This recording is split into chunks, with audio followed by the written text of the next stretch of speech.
Hi everyone, doctor Shihab പാലക്കലാണ്. പലവിധ വേദനകളുമായി ക്ലിനിക്കിലെത്തുന്ന പലരും ചോദിക്കുന്ന ഒരു ചോദ്യമാണ്, ഡോക്ടറെ ഞങ്ങൾ പുകവലിക്കുന്നവരാണ്, പുകവലി നിർത്തണോ, പുകവലി കൊണ്ട് പ്രശ്നമൊന്നുമില്ലല്ലോ എന്ന് ചോദിക്കുന്നവരാണ്. അവരുടെ മനസ്സിൽ പുകവലി കൊണ്ട് പ്രശ്നമൊന്നുമില്ല, നിങ്ങൾ പുകവലിച്ചോളൂ എന്ന് നമ്മൾ പറയുകയാണെങ്കിൽ അതാണ് അവർക്ക് കിട്ടാവുന്ന ഏറ്റവും വലിയ കാര്യം. പക്ഷേ നമ്മൾക്ക് ആസ് എ ഡോക്ടർ അങ്ങനെ പറയാൻ സാധിക്കുകയില്ല. കാരണം പുകവലിയെ പറ്റി പല പഠനങ്ങളും പറയുന്നത് പുകവലിക്കാരിൽ പുകവലി ഇല്ലാത്തവരെ അപേക്ഷിച്ച് വേദനകൾ കൂടുതൽ ഉണ്ടാകുവാനുള്ള ചാൻസ് വളരെ കൂടുതലാണെന്നാണ്. പ്രത്യേകിച്ച് നടുവേദനയുള്ളവരിൽ. പുകവലിക്കുന്നവരിൽ നമുക്കൊക്കെ അറിയാം, പുകവലിക്കുന്നവരിൽ നിക്കോട്ടിൻ്റെ സാന്നിധ്യം വളരെ കൂടുതലായിരിക്കും. അവരുടെ ബ്ലഡ് വെസൽസ് അതുകൊണ്ട് തന്നെ ചുരുങ്ങുവാനും ബ്ലഡ് സർക്കുലേഷൻ മറ്റുള്ളവരെ അപേക്ഷിച്ച് കുറവുമായിരിക്കും. അതുകൊണ്ട് തന്നെ ബ്ലഡ് സർക്കുലേഷൻ കുറവായതുകൊണ്ട് അവരുടെ എല്ലുകളിലേക്ക് എത്തേണ്ട സർക്കുലേഷൻ കുറയുകയും അവരുടെ എല്ലുകൾക്ക് വേണ്ടത്ര ന്യൂട്രിയൻസ് കിട്ടാതെ വരികയും ചെയ്യുന്നുണ്ട്. ഇത് കാലക്രമേണ അവരുടെ എല്ലുകളെ ആരോഗ്യത്തെ ബാധിക്കുന്നുണ്ട്. ഇത് കൂടാതെ തന്നെ എല്ലുകളിൽ നിന്നുമാണ് ഡയറക്റ്റ് ന്യൂട്രീഷൻ ഡിസ്കുകൾക്ക് കിട്ടുന്നത്. ഡിസ്കുകൾക്ക് പ്രത്യേകമായി ബ്ലഡ് സർക്കുലേഷൻ ഇല്ല, എല്ലുകളിൽ നിന്നുമാണ് കിട്ടുന്നത്.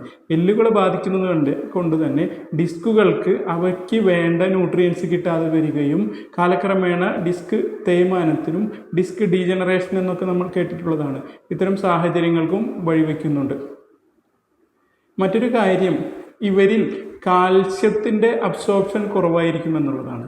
കാൽസ്യത്തിൻ്റെ അബ്സോർപ്ഷൻ കുറവായാലുള്ള പ്രശ്നം, എല്ലുകൾക്കും പല്ലുകൾക്കുമൊക്കെ ഏറ്റവും അത്യാവശ്യം വേണ്ട ഒരു മൂലകമാണ് കാൽസ്യം.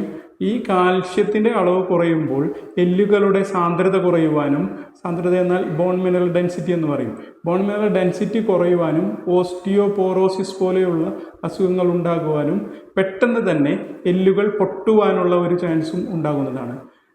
നമുക്ക് കേട്ടിട്ടുണ്ട്, കൈ അവിടെ ഒന്ന് തട്ടിയുള്ളൂ, കൈ അവിടെ ഒന്ന് തട്ടിയപ്പോഴേക്കും ഫ്രാക്ചറായി, അല്ലെങ്കിൽ കാല് അവിടെ ഒന്ന് ജസ്റ്റ് ഒന്ന് മുട്ടിയപ്പോഴേക്കും ഫ്രാക്ചറായി, അതൊക്കെ കേൾക്കാറുണ്ട്. ഇത്തരം സാഹചര്യങ്ങളിൽ ആണ് അത് കാൽസ്യത്തിൻ്റെ അളവ് കുറവാണെങ്കിലാണ് ഇത്തരം സാഹചര്യങ്ങൾ ഉണ്ടാകുന്നത്. അതുകൂടാതെ തന്നെ നട്ടെല്ലിൻ്റെ പുറകിലെ ചില ചെറിയ ജോയിൻസുകളുണ്ട്, ഫേസഡ് ജോയിൻസ് എന്നാണ് അതിനെ പറയുക.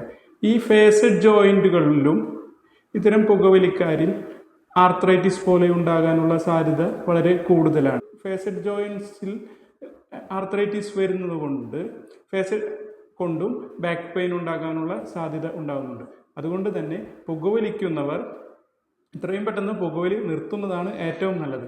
അഥവാ നിങ്ങൾക്ക് പുകവലിക്കുന്ന ഒരാളാണ് ബാക്ക് പെയിൻ വന്നെങ്കിൽ തന്നെ ബാക്ക് പെയിൻ ഒരു 6 മാസത്തിനുള്ളിൽ നിങ്ങൾ പുകവലി ഉപേക്ഷിക്കുകയാണെങ്കിൽ ബാക്ക് പെയിൻ മാറുന്നതായും കണ്ടിട്ടുണ്ട്. അതുകൊണ്ട് തന്നെ പുകവലി കൊണ്ട് നിങ്ങളുടെ ശരീരത്തിന് ദോഷമല്ലാതെ ഒരു ഗുണവും ലഭിക്കുന്നില്ല എന്ന് നിങ്ങൾ മനസ്സിലാക്കുക. അതുകൊണ്ട് തന്നെ പുകവലി എത്രയും പെട്ടെന്ന് ഉപേക്ഷിക്കുന്നതാണ് നല്ലത്.